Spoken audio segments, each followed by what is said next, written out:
Not too long ago, Canon officially confirmed that the Canon 1DX Mark III would be its last flagship DSLR camera as they turn their attention towards a future of mirrorless cameras. For me personally, I've been exclusively using the Canon EOS R and R6 camera for the last year or so, and thought it would be great to do one last review with these two titans from the world of Canon, the Canon 5D Mark IV and the Canon 5D Mark III. Both full frame cameras, both DSLRs, both have been used by pros and amateurs the world over to create stunning photographs and captivating cinematic films. And with people today rushing to purchase Canon's latest R series cameras, you might be able to find a good deal on a secondhand 5D Mark III or IV, especially if you want to jump into the world of full frame photography and video production. But the question is, which one should you get and why? Well, today we're comparing them side by side in 2022, so let's jump into this. So the 5D Mark III is turning 10 years old this year, as it was announced way back in March of 2012, while its successor, the 5D Mark IV, was announced 4 years after in August of 2016. So what improvements did Canon implement in those 4 extra years with the upgraded Mark IV? Well, both cameras are full frame. The Mark III has a 22.3 megapixel sensor, while the Mark IV sports a larger resolution 30.1 megapixel sensor. The Mark III uses the Digic 5 Plus processor, while the Mark IV uses the upgraded Digic 6 Plus processor. And some of the advantages of that upgraded sensor are things like dual pixel autofocus, touchscreen, and a whole bunch of upgraded video features that we will talk about in a minute. The native ISO ranges for the Mark III are between 125,600, and for the Mark IV, these are slightly higher, between 100 and 32,000, but both cameras have the option to expand these ISO ranges up to 102,400. And having used both of these cameras extensively in the past, I can vouch for their clean output in low light situations, pushing them sometimes to 3200 and even over 6400 ISO, and they still retained super clean images. Both of these cameras have 61 autofocus points, which can be easily and quickly accessed and adjusted with the button setup. For continuous shooting speeds, the 5D Mark III shoots at up to 6 frames per second. The 5D Mark IV shoots an extra frame, so 7 frames per second.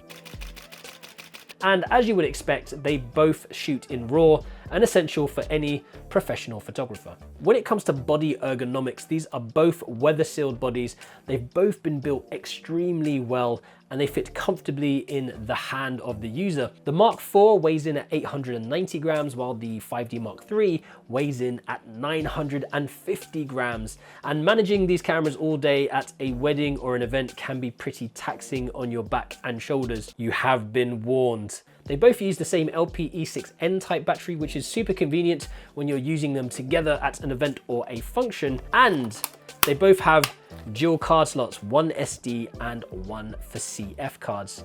They also both have a microphone and a headphone input, extremely useful for the video producers out there among you. For photography, both of these cameras are awesome.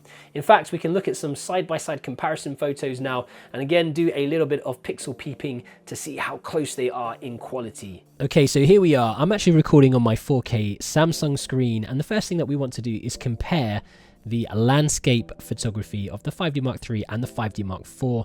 And I have two photos here. Both of these were taken on the 24-105mm f-stop 4L kit lens of the 5D Mark III and 5D Mark IV. And straight away what we're going to do is we're going to zoom in to a portion of the screen to do a little bit of pixel peeping. So this is the 5D Mark III over here. This is the 5D Mark IV.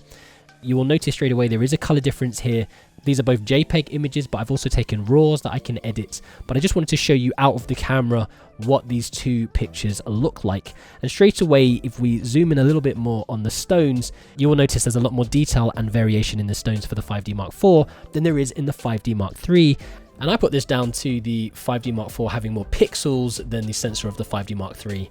And also, if we zoom out and we look at the sky here, you will notice a lot more variation in the clouds of the 5D Mark IV image versus the 5D Mark III image, and that's because there's a higher dynamic range on the 5D Mark IV, and we can check that by going over to the dxomark.com very quickly. and you will see that we have an EV score of 13.6 on the 5D Mark IV versus the 11.7 EV score of the 5D Mark III, which means that the 5D Mark IV offers nearly a 2-stop advantage over the 5D Mark III. That's why we can see a lot more variation in our highlights and our shadows in the 5D Mark IV.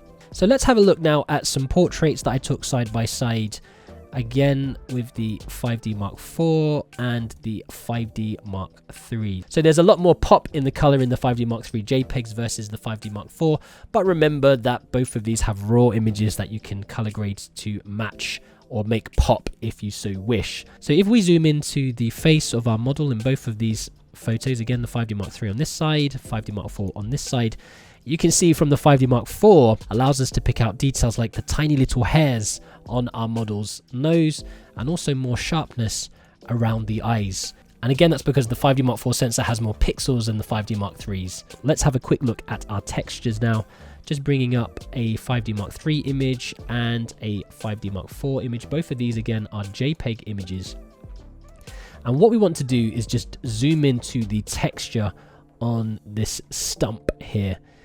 And if I zoom right in, again pixel peeping, I definitely see a lot more sharpness in the 5D Mark IV image versus the 5D Mark III image. And zooming out, we see a lot more variations in the light and dark areas of the clouds because of having that higher dynamic range. But saying that, if we look at both of these photos, you can definitely tell that the 5D Mark III is not far off. Having the full frame sensor, although it's less pixels, definitely gives you a great image. And unless you're really pixel peeping at both of your images, you're going to be hard pressed to tell the difference in your photos.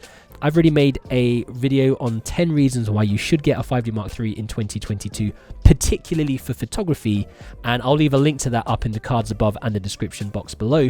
If you don't care about video, you don't care about dual pixel autofocus, then definitely think about getting a 5D Mark III if you're interested in getting into full frame photography. And this is a great place to mention that if you haven't done so already, go and add yourself to the KaiCreative Facebook and Instagram accounts to stay up to date with all of our creative happenings. Now, some of the major differences between these two cameras can be found in the video options. They both output 1080p, but thanks to the Digic 6 Plus processor of the 5D Mark IV, you also have the ability to shoot full HD at 60 frames per second, allowing you to create slow motion video in post-production, whereas the 5D Mark III only shoots up to 30 FPS in 1920 by 1080, and you can only reach 60 FPS if you shoot in 720p. The 5D Mark IV can also shoot 4K up to 30 frames per second, but it does come with a crop of 1.74, which is not good. And while it does have an option to film 120 frames per second, that's only available at 720p. As mentioned earlier, dual pixel autofocus is another massive selling point of the 5D Mark IV. Using the touchscreen, you can simply tap on what you want to focus on and you can get immediate focus without having to touch your lens. Autofocus tracking is another thing that the 5D Mark IV offers, giving you the ability to track a moving subject and keep it in focus. Again, a fantastic option for the filmmakers and videographers among you. Unfortunately, all of these options, the touchscreen, the dual pixel autofocus, and the tracking focus, are not available on the 5D Mark III. Never mind. Wi-Fi connectivity is a standard for most modern cameras today, and it is inbuilt into the 5D Mark IV. And although there is an option to get it on the 5D Mark III, this requires a bit of additional kit at an additional cost. For the 5D Mark IV, this is a great option, allowing you to connect your camera to your phone and download the pictures that you've taken. And also being able to control the camera with the Canon Connect app is useful for shooting yourself. The tap focus and tracking can also be used here via the app, which is great for making review videos like this one. The Canon 5D Mark IV also comes with the option to get Canon Log or C-Log installed, which allows you to film with an increased dynamic range, keeping the details in the shadows and the highlights, and allowing you much more freedom when it comes to color grading. The caveat here is that you have to pay to get C-Log installed, and it's only 8-bit. And up against more modern Canon cameras outputting 10-bit as well as more modern versions of C-Log, you will notice that the 5D Mark IV C-Log is quite mushy and doesn't really compare to more modern cameras. So when it comes to video, the Mark IV seems to have the upper hand, but don't discount video on the Mark III just yet. Magic Lantern for the 5D Mark III makes it a force to be reckoned with in the video world, being able to shoot RAW at near 4K quality. Now, I personally haven't used this, but from conversations with those who have, it isn't necessarily the easiest or most intuitive thing in the world to use, so be prepared for a lot of test and trial and error shots, and you will need patience to figure out a usable workflow.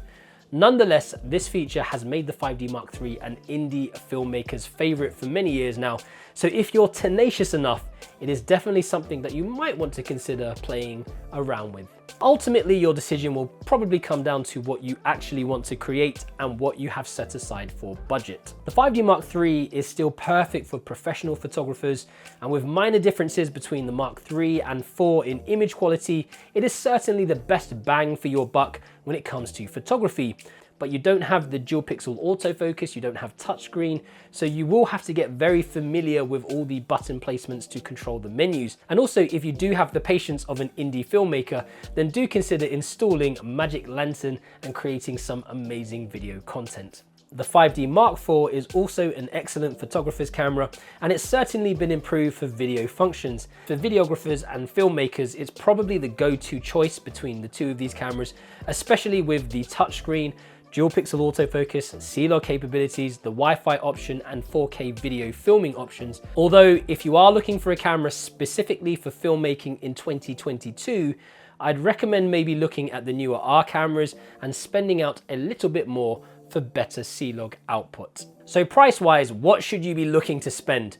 Well, for a second-hand or refurbished 5D Mark III body, you can pick one up on eBay, depending on the condition, for between £500 to £1,000, that's around $600 to $1,200. And a pre-owned 5D Mark IV body will set you back approximately £1,500 to £2,000, about $1,700 to $2,500, again, depending on the condition. So actually, it's nearly double the price of the 5D Mark III. An interesting thing that I noticed is that both of these cameras seem to be quite scarce in the UK at the moment, with a lot of purchases coming from Japan and the United States. And also, the official Canon store is still selling the 5D Mark IV at over £2,800 in the United Kingdom, or on the official US store, you can purchase this camera for $2,700 or $2,800 with C-Log installed. So that's my quick rundown comparison on these two legendary Canon DSLR cameras in 2022. The last legends in a great technological line, now overtaken by their mirrorless counterparts. So what about you? What are you looking to get? Are you in the market for a second-hand 5D Mark III or IV? Let me know your thoughts down in the comment section below. Also, if you found today's video useful, don't forget to give us a thumbs up. And if you haven't done so already, don't forget to subscribe to the YouTube channel and hit that little bell for notifications. So that's it from me today, guys. Thank you so much for watching. All that I've got left to say is stay creative, stay safe, imagine, implement, and inspire. And I will catch you next time on KaiCreative.